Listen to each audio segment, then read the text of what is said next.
Hey, Pet Service Pros, this is your host, Anthony Flores. Before we get to the show, I would like to personally extend an invitation for you to join us at Pierre.fm. Pierre is a pet service marketplace that helps pet service stores accept bookings through our website and super simple to use mobile app. Just think, guys, Expedia for pet services. It's free to join. There are no setup fees, no minimums. You only pay when you get orders, and you can cancel our service anytime. Guys, consumer behavior is changing and consumers expect a simple and transparent way to book your services. Whether you're an established pet service store and looking to stay ahead of the game or new to the pet service industry, Pierre can help you to grow your business. To learn more, visit us at Pierre.fm today. Pierre.fm. Now let's get to the show. From cricket farms to dog snacks? Hey listeners, I'm Anthony Flores. On today's show, we talked to Laura Colagrande of Chippin Dog Snacks on how Laura and her co-founder, Haley Russell, turned a class research project at the University of Pensylvania into a growing, sustainable pet food brand. Add in a little vision, grit, and just an unwavering hunger to succeed. Now that's a story you don't want to miss. Enjoy. From the Pierre headquarters in Los Angeles, Pierre presents The Shift, a pet services podcast. A show where pet service pros learn the latest trends in design, marketing, technology, and the stories from other pet industry entrepreneurs and the businesses they built. The Shift.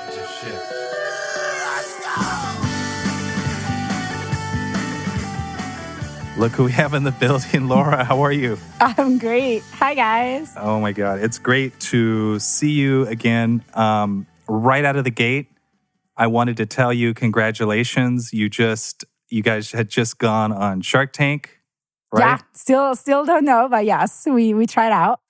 And then you guys were also recognized by Fast Company as one of the world-changing ideas about a couple weeks ago. Yeah. World-changing ideas of 2019. So what does that mean? World-changing ideas. Yeah, so that is like an award that focuses on companies that are effectively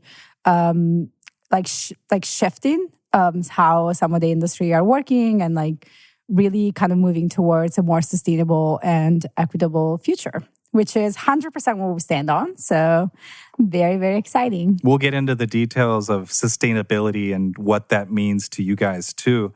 So I want to give you guys some backstory on how we met actually. So we were at an event here in LA and we were listening to some speakers and one of them was with the dog food company, right? Yeah, and I had a lot of comments, as I always do. But so she had some commentary, so we had a sidebar going in the background. And I thought, this girl knows her shit. So, I did a little bit more research and you have a hell of a CV too, which I thought was really, really impressive. So I want to know, how did you... let's talk about your journey and how you got involved in the pet food space. Yeah. I think that I started with a strong interest for food, human food. I think that's, I grew up in Italy, so that's a huge part of my culture. Just access to fresh food and really being able to understand what really be able to think about eating as a ritual. Not so much as just quick consumption, but very much as a ritual and thinking what are the benefit. And so I'm a designer first and foremost. And so my journey towards food really kind of started with design. And I worked on a handful of consumer products that were food or food and beverage related.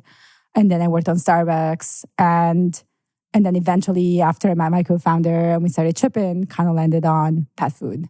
But I think that, while dogs are a huge part of who we are, really our approach comes from the same way we think about food for ourselves. That's how we think about food for our four-legged family members.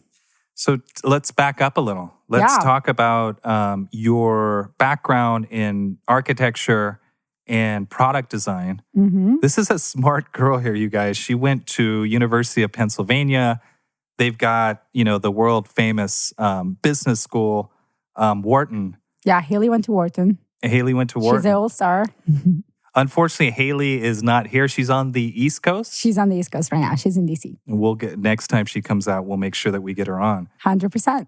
So back up a little and let's talk about what you studied as far as design. Mm-hmm. And I want to discuss like your background a little bit more in detail because I think it's impressive and I think it's a big, there's a big piece of what you brought to Chippin too is that, background in design. So go ahead and talk about a little bit about the design aspect and what you brought to the table. Yeah. I mean, I think that some of it has to do with like how you decide to think about design. And for me, design has always been like a system, like not so much of like a way to make things pretty or like aesthetically pleasing. I mean, that's for sure a huge part of it. But very much of it like a lens through which you can look at products, life, brands, like anything and understand it and tell that story and create something that relates to the people that ultimately needs to interact with that building, that product, whatever it is. And so that's kind of why I started to study design like in the first place. I loved to draw as a child, but like that's like just like kind of an aspect. And I think that like for me, it was really about understanding that system, Some people think about that about like math.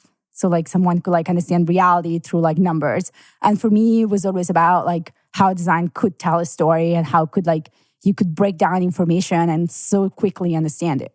And so I studied design undergrad. And then when I went to grad school, I chose architecture again, because I really thought it was like a way to interpret reality and break it down and really think about what is that system. I'm a designer too, and a lot of designers, they're kind of borderline OCD, right? You see something, but you see something different than the average person actually looks at something. So I'm constantly looking at stuff and figuring how can I improve it and how do I improve the way that it works and functions, right? Yeah.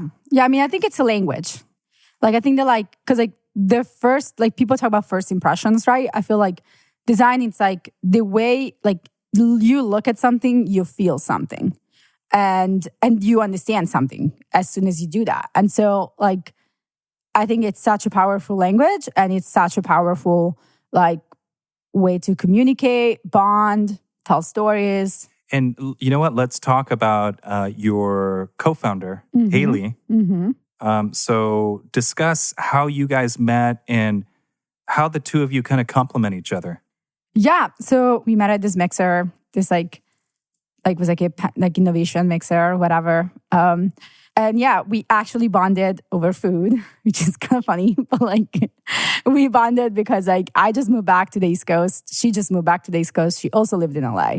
And we didn't know each other in LA. But like, So we were like, and it was like a terrible rainy day, whatever. And so like, I've just like said something about how I miss California and like, I wish I could have a juice or something. And like Haley was like, oh my God, me too. And so like, we actually became friends. And I remember that like, for the longest time, like we would literally just text each other like movies about sustainabilities that we watched. And then we would like get brunch or something together. And then I was at the time working for a project with the School of Engineering. And Haley was like, I don't want to say a mentor because we're like the same age, but it was someone that would like help me to think through some of the ideas that I had and like really look at like how do we structure this information.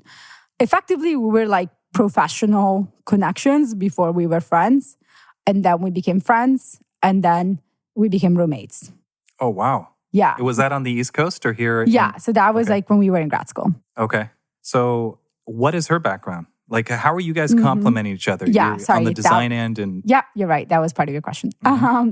So Haley background is actually like finance. She was working at Goldman Sachs and then she worked for a food startup and she scaled a juice company. And she grew up in a family also very much focused on food. So like that was also for her something super meaningful. And she then went to Wharton. And as she was at Wharton, she started a cricket farm, like as you do. So she started a small cricket farm with over 100,000 crickets. And yeah, so that's kind of how it all started. You know, we'll transition into crickets actually in a minute. Let me tell you a quick story. I was in Spain, I believe, and I was in Barcelona. I was walking down the street, and there was a guy with a bucket of crickets. Chapulinas. That's right. That's how they say it, chapulinas. Chapulina. Yeah. Oh, wow. You know, at first I looked at it and I was like, I'm not eating that shit. No way. And then 2 billion people do. Like, it's fine if you don't, but like 2 billion people worldwide do. So I eventually tried it. Yeah. It was actually really good. I saw a little girl eating crickets. I was like, if she can do it, I can definitely do it. I think it's cultural. I think that like, I actually lived in like sub-Saharan Africa for a little bit. I lived in Botswana, and Haley also lived in East Africa. And, you know, in a lot of countries in the world, like they eat insects. I mean, if you think about the way we think about shrimps or a lot of like the seafood or like shell food, it's conceptually, it's not that different than crickets. It's more that like the food industry and like marketing and, you know, design also, it's like such a big part of it. And like those industries were able to tell a story. And so like now seafood is like kind of cool, right? Well, yeah, it takes time. True. But like even like 50 years ago, like it wasn't that cool to eat a lobster. That is true. So I guess the secret sauce behind Chippin, would you say it's the crickets, or is that just an element, like the protein? Yeah, I think that's just an element. Okay. I think that like, I mean, Chippin kind of came after Haley started the farm, which gave her an incredible insight into the supplier side of things. And she could very easily understand like the benefit of the proteins, and like she could easily understand like how was he made, harvested, and all these things. But I think that like our vision, it's not to be a cricket company. Our vision is to be the leader within sustainable pet food. So, that includes a lot of ingredients. Absolutely. So what, I guess, I hear this word sustainability over and over. What does that mean to you guys? I mean, I think to us means very tangible things. I think sustainability is right now is like, as kind of has a broad meaning like in society. I think for us is like very tangible things like what are the resources that go into the supply chain of this product? And that's something that you can actually measure, right? So like there are ways to measure how much water does it take to make 1 pound of beef, which is, just so you guys know, it's 2,000 gallons of water. And like there are very tangible ways to like measure like how much methane is like gets out in the air when, you know, when certain animals are like, you know, where certain kind of protein is produced. And so like for us, it's like, it's very factual. It's not like a soft word. We use that in very meaningful ways. How involved are you in the R&D or the initial R&D when you guys started the product? I mean, very involved. Like it happens at our house. Our house was actually a food lab. No way. Yeah, our grad school apartment was a food lab. And so, yeah, very much involved. I'd say like Haley's for sure more involved with like the recipe development. As you know, she started it, but you know, even now from the flavor profile is critical to us. So we still are very involved with it. So what are they teaching you guys at Wharton? How did you guys, I guess, how do you even know where to start when you're starting, you know, like a pet food snack company? Yeah, I mean, I think that in some ways, like you do and you don't, which I think is also like a great thing because in some ways that's how you can bring like innovation to a specific field, right? Because you're not going to do it with the same blueprint that other company did it. Haley did started the company as she was actually taking an entrepreneurship class. So there was a conceptual framework that allowed us to move quickly to certain business decision, not so much the pet food decisions, but the business decisions. And then I think that, you know, by nature, both Haley and I are super resourceful and very curious. And so we just started reaching out to people with, we started talking to pet stores, we started building relationships, we started talking to distributors, not so much to promote ourselves, but to really understand like where was the industry at? Like, Absolutely. And to really kind of find where we wanted to be. And then I think that like one element, it's like having a business framework that helps you to think through like just business decisions. One element, it's like understanding your industry. And the last element, which maybe is like the most important one, is like understanding consumers. So for us, it wasn't just about like understanding business or industries. It was really about like, so can we talk to as many like pet parents as we can and understand like what do they care about? Big industry. I mean, and it's growing. What, $30+ billion a year, right? Yeah.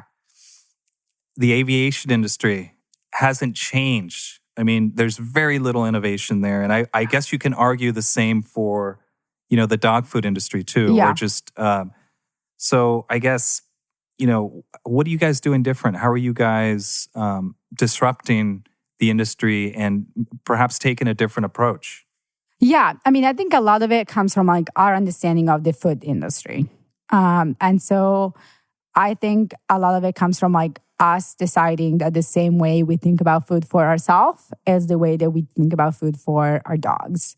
And that is not just me and Haley. This is like a cultural shift that's happening in general as people are not having as many kids and like millennials are primed to be the biggest generation of pet parents.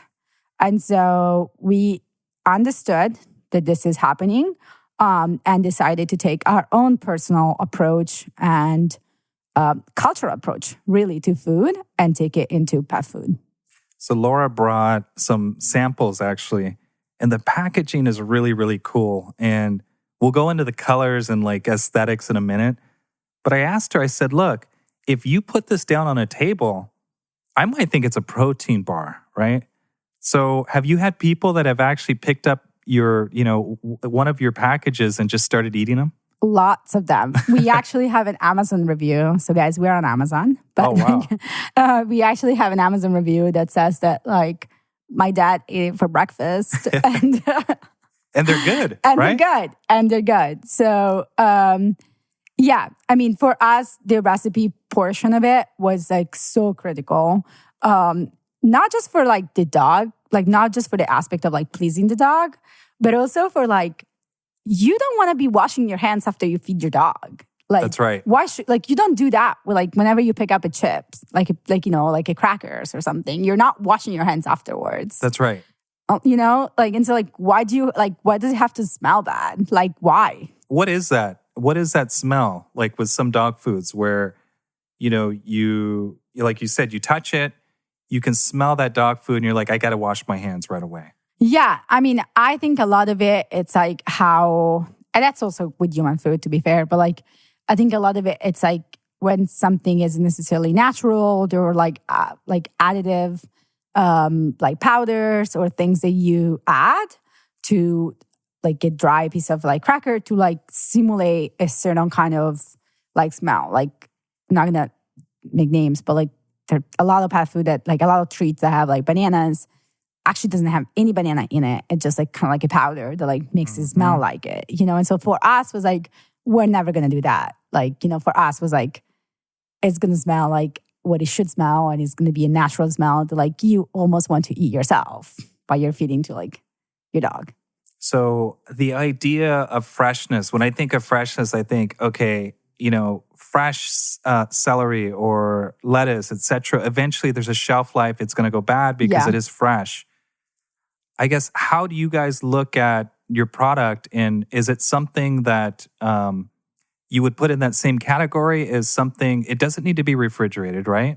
Yeah. So actually that's kind of goes back to some of the question you had at the beginning. So like having a background in food and beverage for human people allowed us to think in very smart ways about shelf life.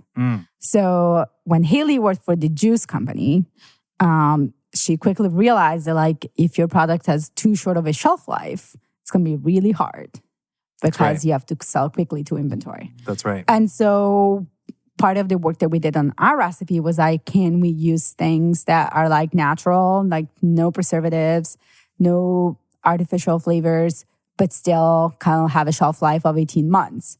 And Chippin does. So like we have a shelf life of 18 months. We say that it should only last you 30 days because it's a treat per day.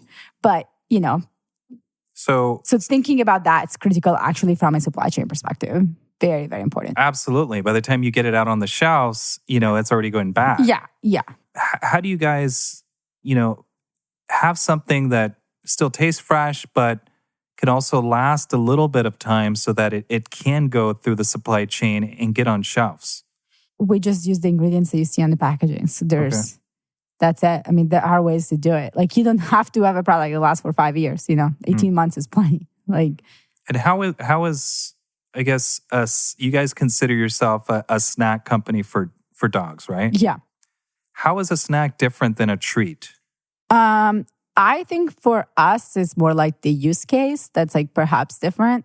For us, it's more about like the same way, like when you think of a protein bar for yourself, like you're not getting Cheesecake Factory. You're probably getting something healthy like an RX bar or something. That's right.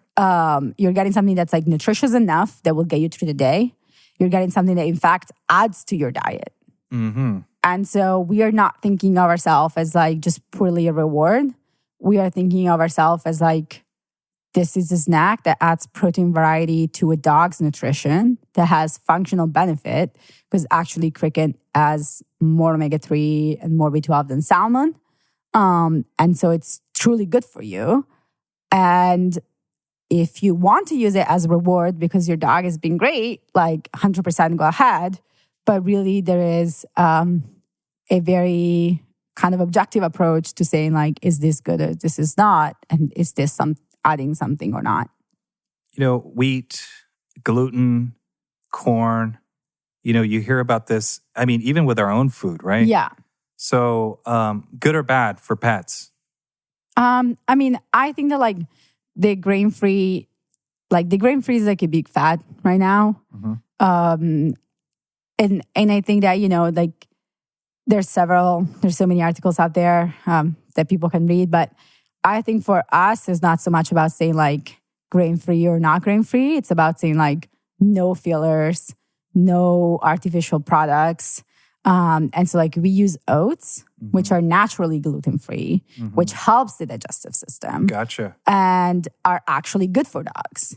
So like a grain-free diet entirely, it's something that has been very much pushed over the last few years, but it's not necessarily better. And there are a lot of dogs that are like suffering the consequences on like, you know, especially their coat or their skin or like their stomach. And so it's kind of like for, you know, like with human food, like a grain-free diet in human food is not necessarily better. That's right. Yeah. You know? No, I get what you're saying. So, I mean, and with dogs especially, it helps them digest. Like, I don't know if I can say, but like we say like good poop. You know, you can say whatever. Yeah, you know, it's like oats. Actually, it's you know, it's great. It really does help the digestive system, and it's good for them. Like most humans eat oatmeals in the morning. That's right. Oatmeals. Sorry. Oatmeal. Oatmeal. Yeah. You got it. You got it. The H's and like whatever. It's hard for me. I feel you. What is that feedback loop like? So during R&D, how do you test? You know, what you guys have created, and how does that feedback loop work with animals? I mean, testing with dogs, it's like, as you may imagine,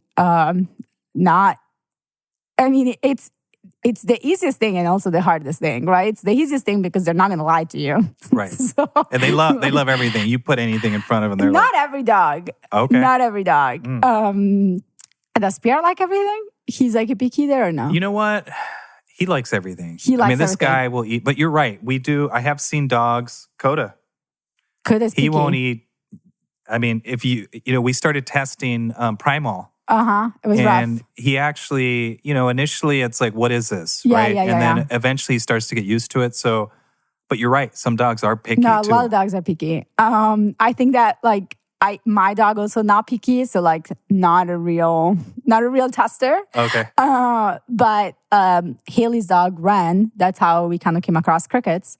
Haley's dog is golden doodle, Ren, super picky eater, not food motivated at all. Like she almost doesn't care. And she was thrilled when she first started crickets. So for us, actually, that was a sign of saying like, hey, there's something here, because Ren is never excited about food. And so, so we tested this product with over 2,000 dogs at the dog park, which also is a tough environment because like a dog park for a dog is kind of like when we as humans are going to a club, right? So like, that's right. If you're at a club and someone comes up to you with like, hey, do you want like a snack bar? You'd be like, no, like, I'm chilling. So for us, if in that moment someone could, like a dog would like be excited and like stop playing to like eat our snack, that was a winning. That's actually, that's interesting. You mentioned the whole idea of dog parks, which I thought was kind of fascinating. Yeah. So I'm going to date myself a bit, but there was commercials growing up, which were the Pepsi Challenge. Yeah. And the Pepsi Challenge was, imagine there's 2 cups of there's 2 cups of soda. They're in transparent cups and they're also covered. Yeah. And they would essentially go to people and say, hey, which one do you like best? So I want you to discuss, I guess, part of your product development at some of the local parks here. I thought that was freaking genius. We did that. We did that a lot. And we also did that because we actually respect pet food companies. So like we were like, there's knowledge before us. So if these people are selling a ton of product, like what are they using? And so as we were developing our product, we would like, let's just bring another snack to just see like, oh, does this dog like X company? Like, you'll eat this one. That's which right. one is really going to choose? And as I said, dogs don't lie. So no, Chippin wins every time, guys. That's so. So let me ask you, like, no, it's exciting. You walk up to someone, do they look at you like, are you crazy? Or yeah, they think you're crazy. They think you're crazy. Yeah. How do you overcome that? How do you legitimize? So I think that we now have a process, and we have like what we call like Chippin ambassadors. So like it's like a team of like amazing people that come with us to dog parks, and we now have like a table and like a sign that's like really cute. So the entire setup is really cute. Mm-hmm. But when we started, we were just trying to get responses. So it wasn't cute at all. It was just like us at the dog park. And you see right away, like some people are like, oh no, my dog doesn't need it. Sorry, thanks. Like, bye, thanks. And you're like, okay, thanks. And then some people are super excited and they're like, oh my God, I love this idea. It's like 2 women doing it. I love that you guys started in your kitchen. I love that you have a dog. So I think it's like, credibility is a tough thing, especially with food. Yeah. You really have to be credible. And so we started in a way that were like very, very informal, and progressively got a little bit more, kind of got processes in place and things like that. But like, in some ways, like that time at the dog park, which by the way, we still go almost every weekend, really allowed us to like develop a relationship with these people. Mm-hmm. And develop a relationship. And so even as we go, like thinking about like the other products that we're launching, we have constant feedback and constant support from like a lot of people at this point, so. That's interesting. There was a book that I read on branding and marketing called Contagious. Yeah. Yeah, that's from a Wharton professor. That's right. Yeah. That is right. And it sounds like you guys are kind of taking a page right out of that book, where it's a grassroots, face-to-face, hand-to-hand combat, and you're going out there and making your brand known. And then, through word of mouth, there's an element of word of mouth that helps to build the brand, right? Yeah. I mean, I think that, like, for us, it was also the fact that we had little resources. So this was a way to maximize our effort with little resources. Advertising costs are, like, incredibly high. And for us was like, we want to have meaningful response. We want to have direct feedback, and we want to build a movement. It's not just about pet food. It's really about making daily choices that are sustainable and are just right. And you can only do that with like that kind of in-person interaction, at least at the start. So Laura is kind of the younger generation, and you hear this over and over. It's not about what you do, it's why you do it. Mm-hmm. How important is that to you guys at Chippin? I mean, I think that's critical. I think that's like, earlier when you asked me like how you got to pet food, if you asked me like 5 years ago, like, was I going to start a pet food company?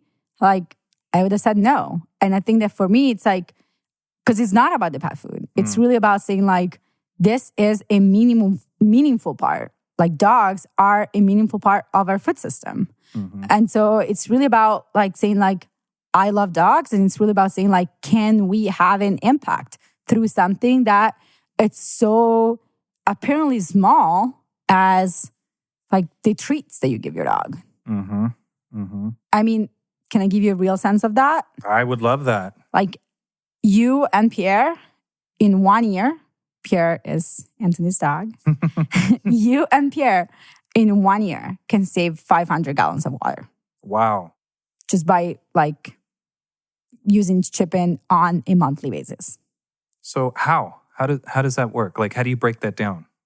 Like, how do you quantify that? Mm-hmm. So we quantified it like on average over another snack, over another treat. Like we save 40 gallons of water per bag. Mm-hmm. And that's because of like we use sustainable protein versus traditional protein. And so in 1 year, let's say that you buy 12 bags, which is like fairly typical for like, just going through a bag per month. That's how much water you save. Wow. And if you think of that as scale, like, I mean, we already saved like over 50,000 gallons of water at this point. How much is that? If you break that up, is some of the water you're saving, is that from like the process of kind of the protein or beef or how does that work? Yeah. So so that estimate of like 40 gallons per water, it's an average. Mm-hmm. Not all protein is the same. Chicken, it's between 400 and 500, depending on the stats. Beef, it's in the 2000. And crickets is really just 1 gallon of water that goes into making 1 pound. So you're looking at like throughout the product, the animal life cycle, like how much does it take to get 1 pound of edible protein? That's right. That's right. And then the other things that you really want to consider is the protein percentage per pound. Mm-hmm. And so cricket has twice as much the protein content pound per pound. Wow. Which allows you to use less because it has more protein. That's right. And that yield is there too. Yeah. I want to kind of discuss something that I'm sure that a lot of entrepreneurs, female entrepreneurs, they struggle with. You hear, a lot about, the world's changing basically, right? And I want to discuss, for the most part, Chippin is kind of powered by females. Both of you guys are female entrepreneurs. I want to talk about the challenges that you guys have had kind of breaking into this industry. I mean, I'll tell you a simple story. Haley's last name is Russell. You have no idea how many people email us just saying, "Hi, Russell." And Haley's like, "Hi there, this is Haley." Whoa. Yeah. So like just even the assumption that someone makes that like a founder in a pet food or like the CEO, would be like a man. So that just kind of says it there. Is it kind of dominated? Is like the pet food industry, is it dominated by male for the most part? I mean, I'd say like, if it's pet food industry, we're just talking about like brands or manufacturers. Mm-hmm. I think that, oftentimes the face of a brand may be more likely to be a woman, like Stella and Chewy, the Honest Companies. Like those are like women that kind of have that story of starting their kitchen or like things like that. But that's just like, kind of an impression. I have yet to meet a pet food distributor that's a woman. I have yet to meet out of the 25 stores where we sell Chippin, only one of them it's female owned. Wow. Wow. So like, I think it depends whether we're thinking on the brand side. So like who has the ideas, who's starting things as an industry, or if we're thinking at large of the industry, including retailers, distributors. Yeah. That's an interesting, and you guys are kind of breaking, down walls, I think, in the space, which I think is necessary. I mean, it's you guys are, it's like a breath of fresh air, basically. Yeah. I mean, the interesting thing is that like most women are our customers and not just Chippin customers. But I'm going to say that like out of the over 2,000 people that we talk to at dog parks, whenever there's a guy with a dog, we say, what food do you buy? And he's like, oh, I don't buy it. My wife buys it. Or like, my mom buys it. Like, My mom buys it. Okay. Yeah, like a 30-year-old or like 40-year-old man, still my mom buys it. So I think it's like, the consumers are definitely women. I don't want to generalize. Like, I'm sure there are a lot of guys out there. So like, please take what I'm saying with a grain of salt. But like, our impression has been that like decision-making maybe comes from like a female perspective, but industry at large, I mean, I think pet food is just another industry. So most industries are male dominated, I'm going to say. Wow.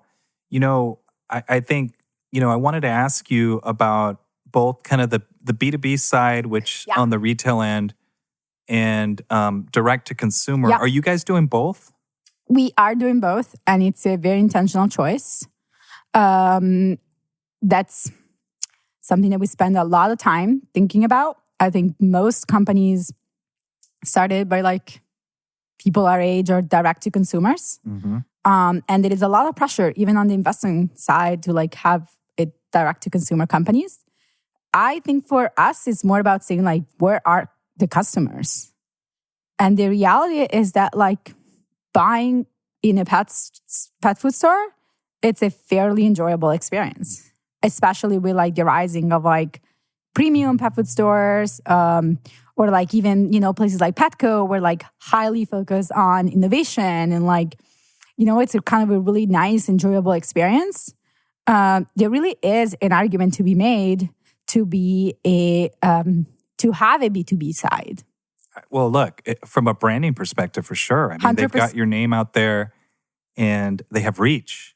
100%. I mean, I think with other thing with food is that there is a credibility element that that you can only really have when a third party is validating you, right? Because if you think about buying food for your dog, it's not that different than buying food for like a child or like a baby, right? In fact, a lot of pet food industry like looks a lot like marketing within the pet food industry. I think oftentimes looking at how are human food for babies.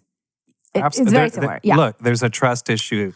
Their issue. dog is their baby. Their dog is their baby, 100%. Yeah. And so, So I think that like, on one end is like there actually a business argument to be made where like pet food, it's sold in stores. I mean, yes, there's Chewy. Yes, there's Amazon. Like all those channels are real. But like pet food store also allow you to kind of have a voice and a credibility and like really be seen on the shelf. When I walk into Whole Foods, I see that there's kind of up and coming brands that are in there and they have like a little sample table and they're in there sampling. Are you guys doing that? And I guess discuss where people can purchase your product at stores and how you even got in. Yeah. I mean, I think that as a lot of startup, like there's a lot of door to door, right? Like people don't know who we are yet, but like, so there's a lot of like really door to door and like just talking to store owners and telling them our story. Another thing is that for us, supporting them and supporting small business is like critical. And so whenever we onboard a store, we actually just got a store in Highland Park, guys. Nice. Rosie Bunny Bean. I love them. I love their culture as like pet store and pet food store. And And so for us, it's important to educating them. And so like talk to the sales associate and tell them like why we believe in this product, why we believe in what we're doing. So one portion of the sampling happens at the pet food store. One portion of it happens at the dog parks. And then one portion of it actually happens in gyms and WeWorks. Gyms? Yep. How? You would be surprised, but we have been able to engage so many like boutique fitness, not so boutique. We're actually doing an event at Crunch Fitness. Wow. Crunch Fitness. Yeah, we're there next week.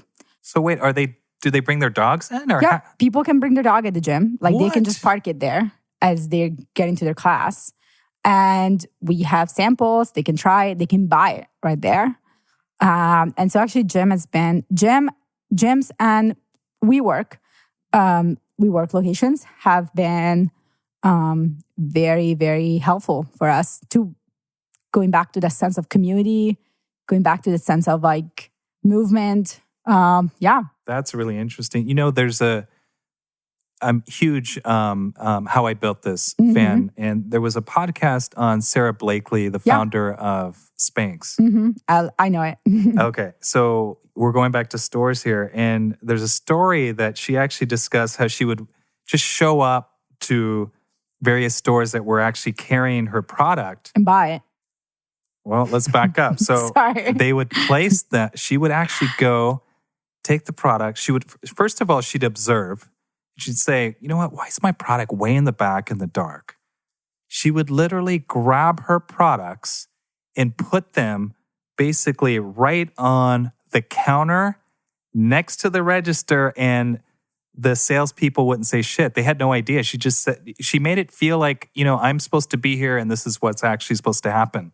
Yeah, I mean, I totally get that. We just did recently do that. That literally just happened to us, actually, in this store where we are at. But for the most part, I have to say that I felt so fortunate that we have had such a supportive team of retailers. And for the most part, when they onboard us, they actually give us prime real estate. And we take pictures and we're just like, oh my God. But I mean, that is a real thing. Like, Why do you think that is? Why is it that they gave you... Is it the relationship, or do they see, you know, you guys are doing something different? Is it the color of the package? I guess we can talk about that too.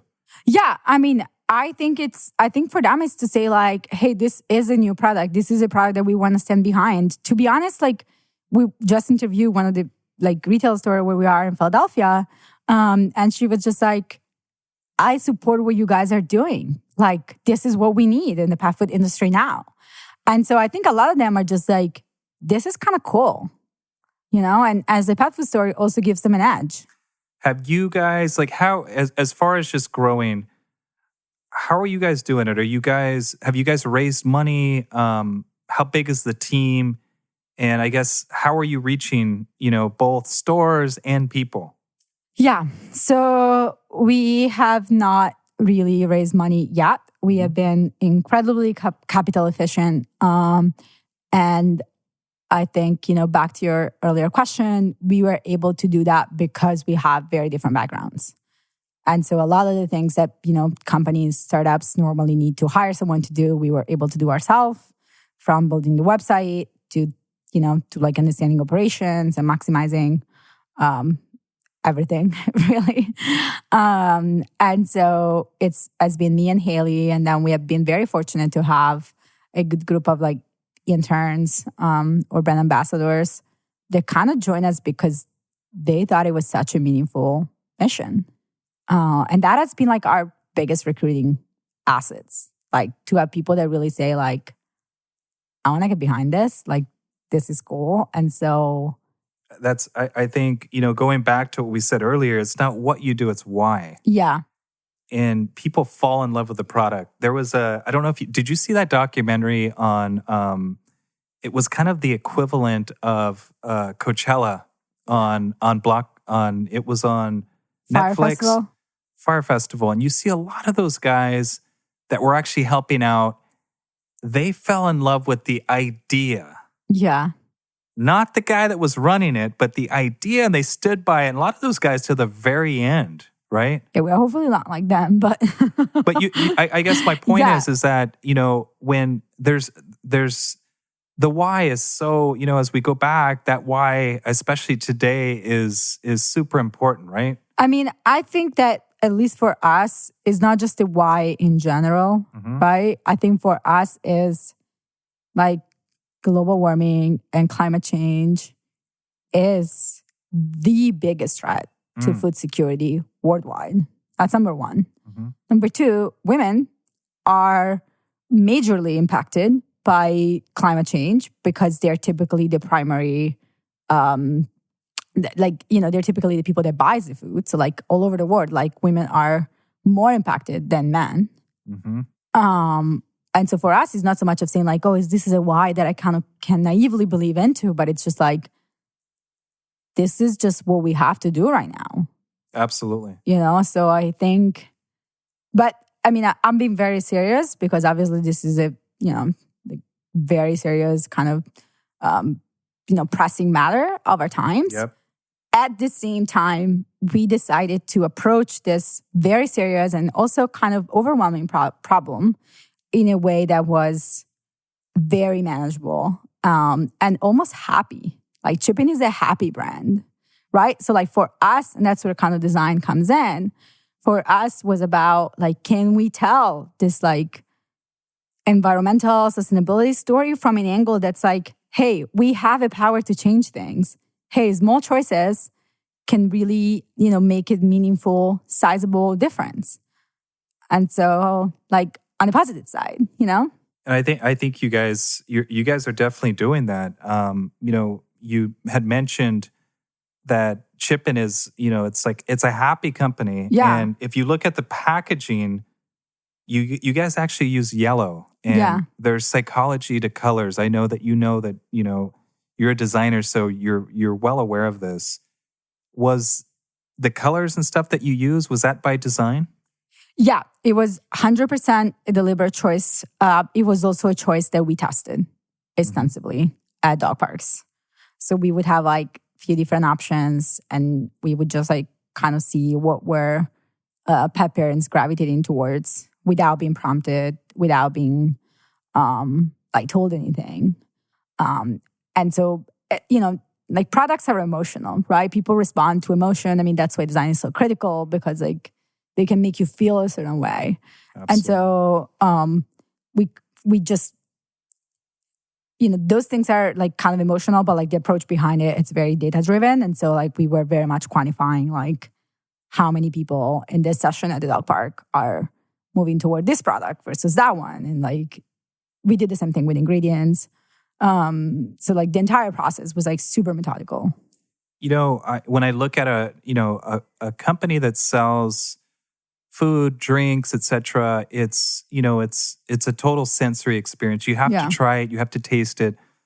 The challenge with those types of businesses is that it's really hard to commoditize it online, right? Yeah. Like how do you sell something online that people can't taste, try? So I'm curious to know how online marketing has kind of played into Chippin. And how have you guys used that to learn from? Yeah, I think for us, one thing to be said is that, so we have not spent any significant money in like online marketing.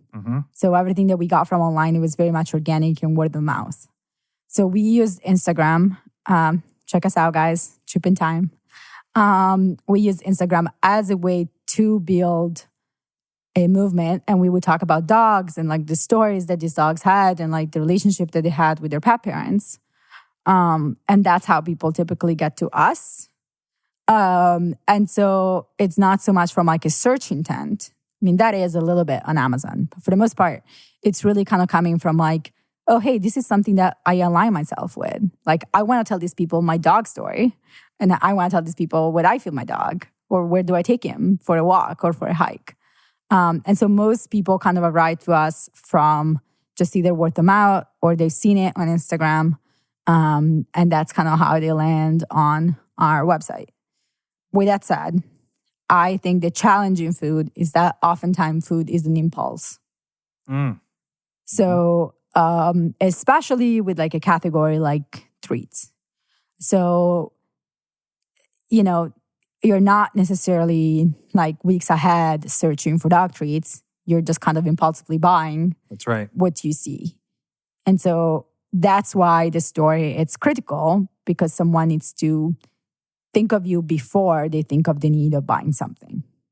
You know what I mean? Like they can think of our brand and what it stands for before they're like, I need dog treats tomorrow. Absolutely. And I think you guys are doing a great job at actually branding too. You've got a pretty big following on Instagram. It's moving. We didn't buy any followers. So it's like it takes some time, but I mean, that actually helps. You guys, Paul Graham, he's one of the founders of Y Combinator. Yeah. You're familiar. He talks about do things that don't scale. I love that article. I've read it to myself many times. Yeah. I 100% agree. I think a lot of the things that we're doing now maybe are not the things that we'll be doing in like a few years. But I mean, you have to be on the ground. You have to be building that kind of movement, really. Absolutely. Look, we want to wish you guys the best. And if people want to reach you guys, what's the best way for them to get in touch with you? So if someone is feeling social, I'm going to say direct message on Instagram is probably the best way. We read all of the messages we get and reply to all of them.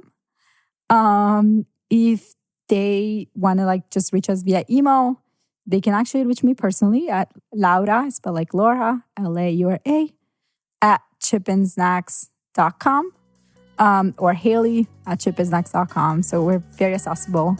Yeah. Beautiful. Thank you so much for coming. We appreciate it. Thank you so much, guys. This has been so fun. You got it.